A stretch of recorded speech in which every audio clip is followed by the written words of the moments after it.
Bien-aimés dans le Seigneur, citoyens, citoyennes du royaume des cieux, bonjour, bonsoir, que la paix de notre Dieu le Père et la grâce de notre Seigneur Jésus-Christ soient avec vous. Enfin, nous sommes de retour pour la continuité de notre travail auprès de vous et qui consiste à vous expliquer les mystères et les secrets du royaume des cieux en ce temps de la fin que nous appelons encore la 7e dispensation ou le 7e millénaire ou la période eschatologique. Bienvenue à tous ceux qui nous ont rejoints ces derniers jours et nous vous accueillons très chaleureusement dans le puissant nom de Jésus-Christ notre Seigneur. Nous sommes d'ores et déjà une famille, bien sûr la grande, la famille de Dieu, la famille du royaume des cieux, et aussi nous allons faire ce travail des concerts en partageant nos vidéos à tous nos bien-aimés frères et sœurs un peu partout à travers le monde, et de là nous accomplirons les fameuses prophéties de notre Seigneur Jésus-Christ trouvées au Matthieu chapitre 24. Que cette bonne nouvelle du royaume des cieux soit prêchée dans le monde entier pour servir de témoignage à toutes les nations, et c'est alors que viendra la fin. Je vous dis shalom, shalom et shalom. Que la paix de notre Dieu le Père et la grâce de notre Seigneur Jésus-Christ soient avec vous. Amen. Maintenant, mes amis, mes frères et sœurs, le temps ne me suffira jamais pour vous parler du royaume des cieux. Le temps ne me suffira jamais pour vous expliquer les mystères et les secrets du royaume des dieux.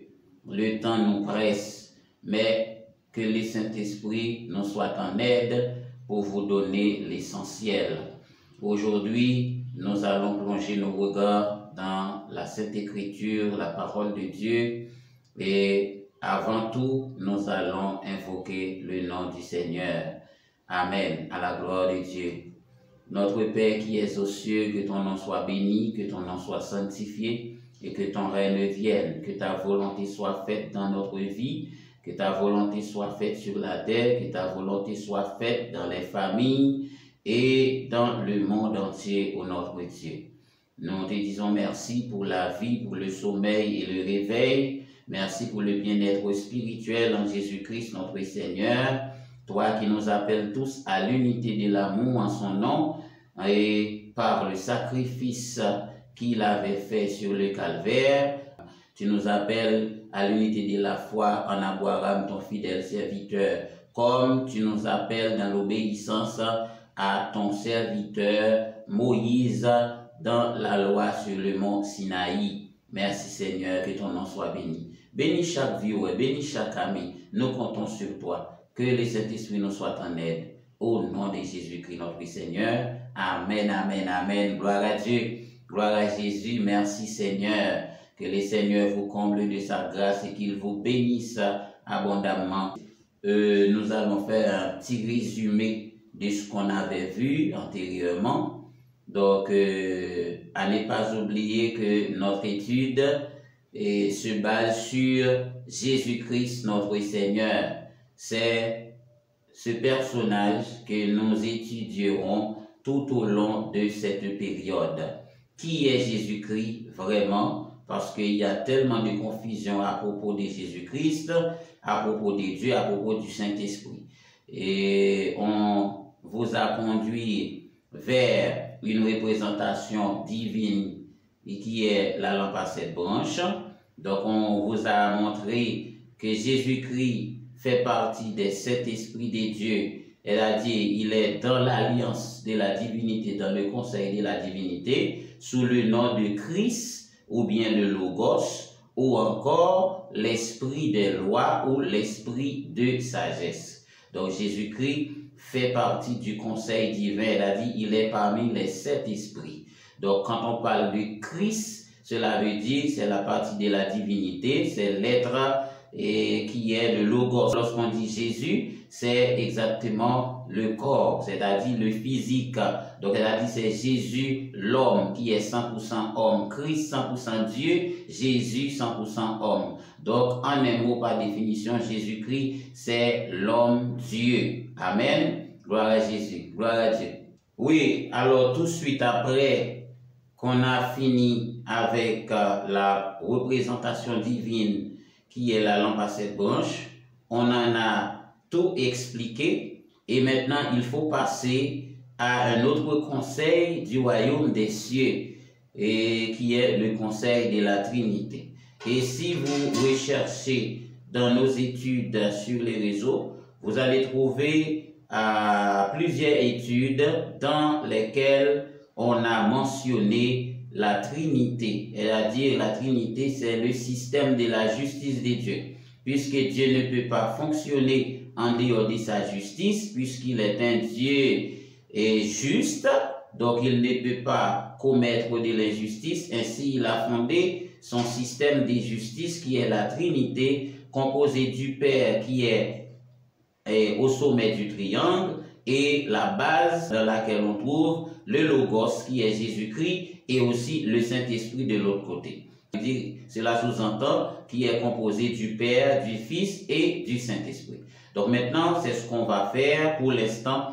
On va retracer l'image pour vous montrer cette représentation de la justice de Dieu comme je l'ai fait pour représenter le conseil des 7 esprits de Dieu. Maintenant, partons pour le système de la justice de Dieu déjà mentionné à maintes reprises dans les études antérieures. À la gloire de Dieu. Amen. Alors mes frères et sœurs, lorsqu'on parle du conseil de la justice de Dieu, on se réfère à la Trinité. La Trinité, c'est le système de la justice de Dieu composé du Père, du Fils et du Saint-Esprit. On va voir ça.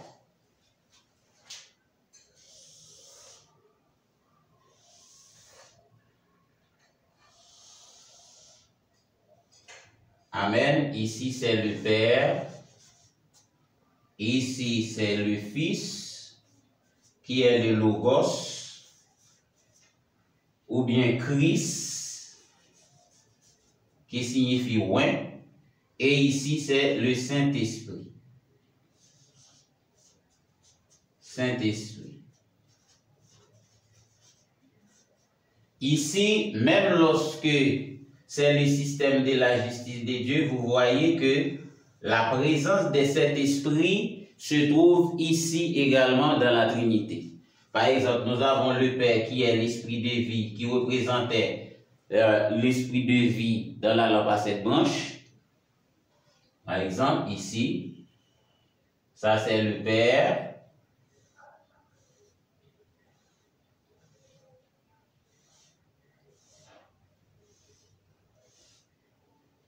Ok. Voilà. Alors ici, vous voyez,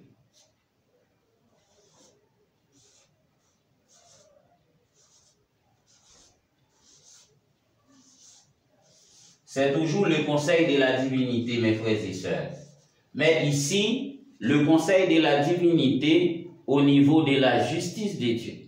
Dans le conseil de la divinité, au niveau de la justice de Dieu, eh bien, nous avons le Père, qui est ici représenté par la tige principale des 7 chandeliers d'or. Il y a Jésus-Christ qui est le Fils, ici, qui est le Logos, aussi la parole, et le Saint-Esprit, qui est une coalition de 5 esprits. Est-ce que vous voyez? 5 plus 2, ça nous donne 7 esprits. Donc maintenant, ici le Père, ici le Fils, ici le Saint-Esprit. Le Saint-Esprit, je le répète, c'est un conseil ou bien c'est une alliance entre 5 esprits, mais qui forment le Réma de Dieu. C'est-à-dire, lorsque je parle de Réma, c'est-à-dire la main d'œuvre de Dieu. C'est le Saint-Esprit qui travaille pour Dieu. C'est le Saint-Esprit qui a fait tout. Lors de la création, eh bien, c'est le Saint-Esprit. Tout a été fait par la main du Saint-Esprit. C'est pourquoi que Moïse nous dit que l'Esprit de Dieu se mouvait au-dessus des eaux dans Genèse chapitre 1. Lorsque tout était chambardé, donc le Saint-Esprit a tout réparé, il a tout mis en place. Alors quand on parle du Saint-Esprit, il s'agit bien d'un conseil de 5 esprits. Donc 5 esprits ici, le Saint-Esprit, et Jésus qui est ici le Logos, le Christ, et ici le Père. Donc voici la divinité dans le système de la justice. Alors mes frères et sœurs, il n'y a pas la présence d'hommes ici jusque-là. Mais cependant, étant donné que Dieu ne peut rien faire sans de la pratique, Dieu est logos et rhéma, c'est-à-dire théorie et pratique.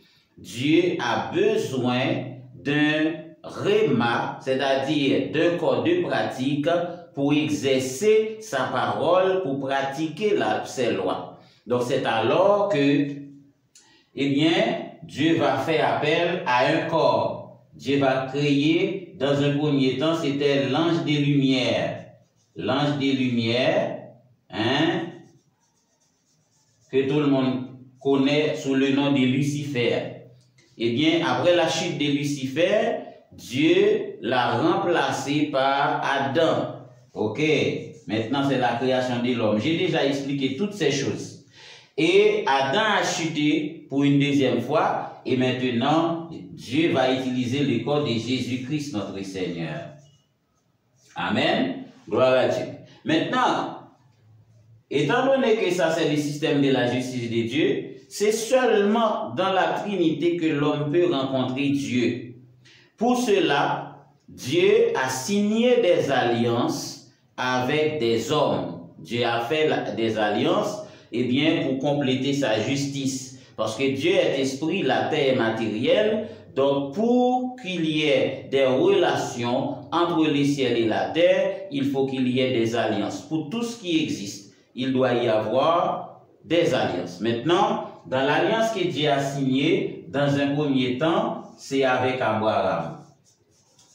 Il a signé une alliance avec Abraham et c'est l'alliance par la foi.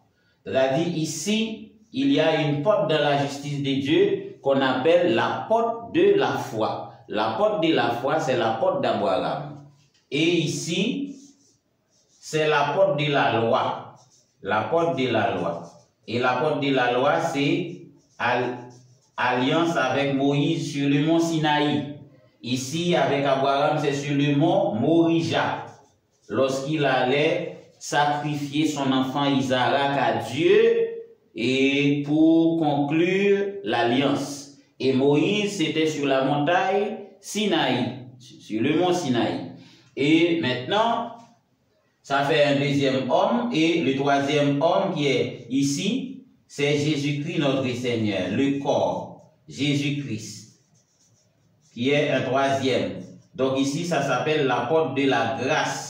Donc la porte de la grâce. Ici, la loi, la foi, la grâce. On en a déjà tout expliqué. Mais maintenant, puisqu'il s'agit de Jésus-Christ notre Seigneur, nous allons nous focaliser sur Jésus-Christ. Il y a trois façons que Dieu peut répondre à notre prière. Dans un premier temps, il peut nous répondre par la porte de la loi, c'est-à-dire par Moïse. Il peut nous répondre à travers la porte de la foi qui est Abraham. Et il peut répondre par la grâce.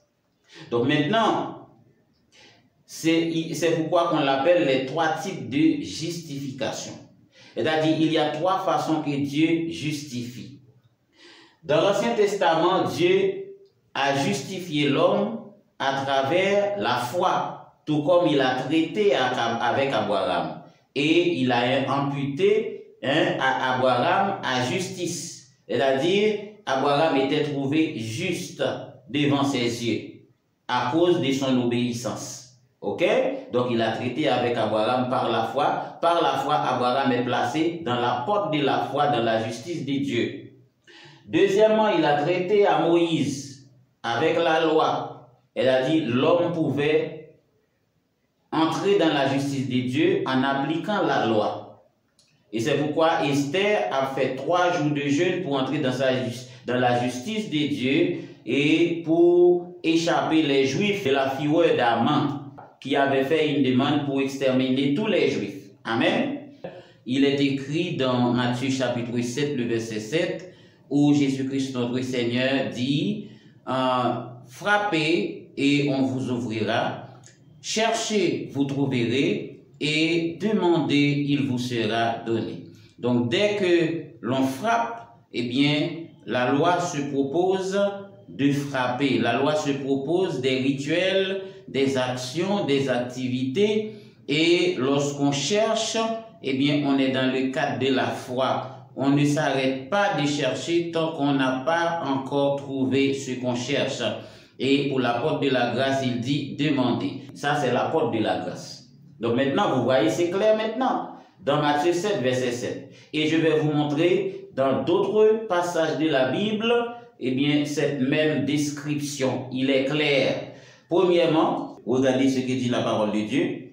Matthieu 23, le verset 2. Les scribes et les pharisiens sont assis dans la chair de Moïse. La chair de Moïse, c'est la porte de la loi. Mes frères et sœurs, mes amis dans le Seigneur. Elle a dit la justification par la loi. Deuxièmement, si nous lisons dans Matthieu, eh bien, Matthieu 7, verset 7, ce que je viens de lire. Cherchez, frappez et demandez. Maintenant, regardez aussi dans, pour Jésus-Christ, Jean 10, le verset 9. Le salut vient des Juifs. Donc, puisque les Juifs sont des descendants d'Abraham, donc maintenant par le sacrifice d'Abraham ou bien par l'alliance d'Abraham, les Juifs ont accès d'entrer dans la justice de Dieu par la porte d'Abraham qui est la porte de la foi, que nous trouvons dans le livre de Genèse, et bien lors de la vision de Jacob. Et si on jette un coup d'œil dans le livre de Genèse, dans la vision de Jacob, la vision de l'échelle de Jacob. Ok? Genèse chapitre 28, les versets 10 jusqu'au verset 17. Jacob partit de Beer-Sheba et s'en alla à Charan. Il arriva dans un lieu où il passa la nuit, car le soleil était couché. Il y prit une pierre dont il fit son chevet et il se coucha dans ce lieu-là. Amen. Il eut un songe, et voici une échelle était appuyée sur la terre, et son sommet touchait au ciel, et voici les anges de Dieu montaient et descendaient par cette échelle. Et ça, c'est bien étonnant, regardez, et voici l'Éternel se tenait au-dessus d'elle, et il dit, je suis le Dieu d'Abraham, ton père, le Dieu d'Isaac, la terre sur laquelle tu te tiens, tu es couché, je la donnerai à ta postérité. Amen. Maintenant, en haut, au-dessus de l'échelle, il y a une porte s'ouvrit dans le ciel. Il y a une porte. Regardez ça dans le verset 16. Voici, Jacob s'éveilla de son sommeil et il dit, certainement l'Éternel est en ce lieu, et moi je ne le savais pas. Et il eut peur et dit, que ce lieu soit redoutable. C'est ici la maison de Dieu, c'est ici la porte des cieux. La porte des cieux, ça, c'est exactement la porte de la foi que je vous parle ici, la porte d'Abraham. Et c'est ce qu'il dit, il voit Dieu qui lui dit, je suis le Dieu d'Abraham, ton père, et le Dieu d'Isaac. La terre sur laquelle tu es couché, je la donnerai à ta postérité. Amen. Nous disons que Jésus est l'homme Dieu. Selon le principe de la loi, c'est œil pour œil, dent pour dent. C'est-à-dire matière pour matière, l'esprit pour l'esprit. Donc, puisque l'homme est matière, eh bien, il devrait y avoir une matière aussi pouvant le sauver de ses péchés. Donc, étant donné que Jésus-Christ, comme le Fils de Dieu, en venant sur la terre, il prit un corps, et dans ce corps, eh bien, il a crucifié le péché. Il a condamné le péché à la croix. Et désormais, la parole de Dieu donne toute autorité, tout pouvoir, toute domination à celui-là qui est Jésus-Christ, notre Seigneur. Jean, chapitre 10, le verset 9. Jean 10, verset 9. Ainsi parle le Seigneur, je suis la porte. Si quelqu'un entre par moi, il sera sauvé. il y entrera et il sortira, et il trouvera des pâturages. Amen, a dit Jésus. Je suis la porte. Si quelqu'un entre par moi, si quelqu'un entre par moi, il sera sauvé. Il entrera et il sortira et il trouvera des pâturages. Voici cette porte dont Jésus-Christ parle. C'est la porte de la grâce. C'est-à-dire, les gens du monde entier, ceux qui ne sont pas juifs, eh bien, pour arriver dans la justice de Dieu, il faut passer obligatoirement par Jésus-Christ notre Seigneur. C'est lui qui donne accès pour entrer dans la justice de Dieu et pour être justifié. Puisque le Père lui a donné tout pouvoir, toute autorité et toute domination est à lui. Donc maintenant, il n'y a plus de questions, est-ce que Jésus-Christ est Dieu, est-ce que Jésus-Christ est ceci et cela. Donc tout est clair, mes amis, dans le Seigneur, parce que la parole est venue pour vous et la parole est venue pour vous libérer de toute confusion dans le nom de Jésus-Christ notre Seigneur. Amen. Maintenant, Jésus-Christ dit qu'il est la porte et quelqu'un qui passe par lui, il entrera, il sortira et il trouvera des pâturages. Alors, toutes les autres portes par lesquelles les païens cherchent à entrer dans la justice de Dieu sont en abomination, que ce soit les anges, que ce soit les rituels, que ce soit les interpellations. Donc, Jésus-Christ est la porte principale par laquelle il faut passer pour entrer dans la justice de Dieu. Amen, amen. Gloire à Jésus. C'est vrai qu'ils pourraient contacter Dieu par la loi. Oui, ils peuvent contacter Dieu par la loi, mais ils sont illégaux. Elle a dit, ils violent les principes établis par le Père. Ils violent le principe du royaume des cieux qui donne toute autorité, tout pouvoir et toute domination à Jésus. Parce que c'est vrai qu'on peut consulter Dieu à travers la loi.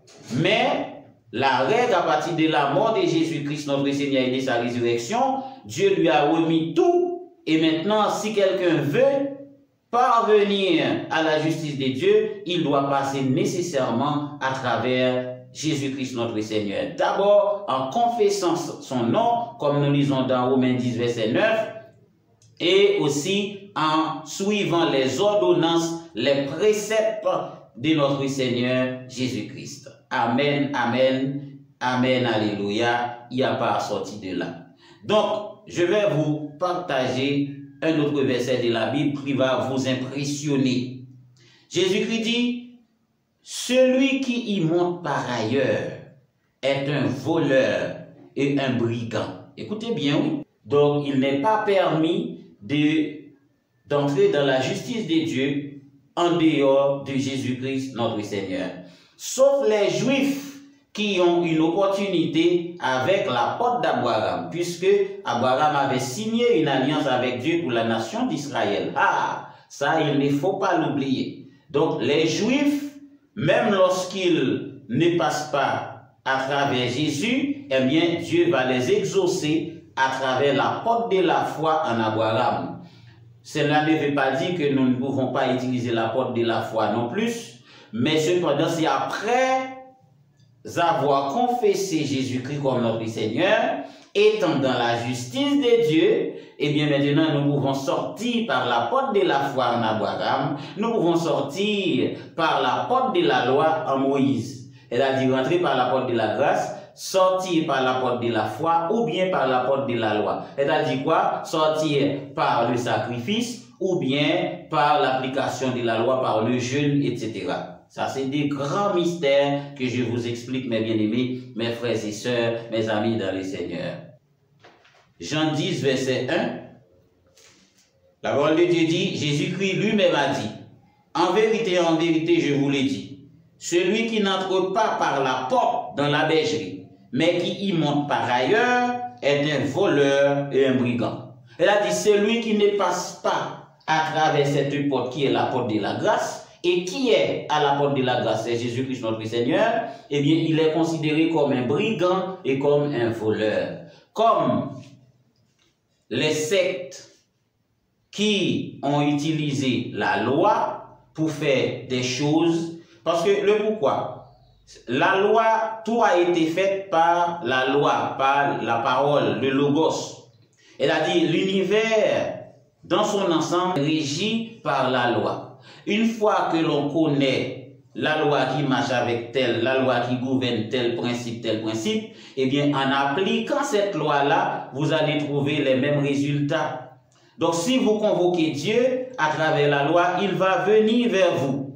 Si vous convoquez les esprits vont descendre, ils vont venir parce que c'est l'application de la loi, puisqu'il s'agit de la loi de l'univers. Alors, ceux-là qui consultent Dieu en dehors de la grâce, en dehors de la porte de Jésus-Christ, eh bien, ils sont tous en abomination, puisque la règle d'or, la règle principale pour entrer dans la justice de Dieu après la mort et la résurrection de notre Seigneur Jésus-Christ, c'est bien ce personnage, Jésus-Christ. Il dit, sans moi vous ne pouvez rien faire, et il dit, nul ne vient au Père que par moi. Lorsque nous lisons dans Actes chapitre 4, le verset 12, eh bien, l'apôtre Paul nous dit qu'il y a le salut en aucun autre nom.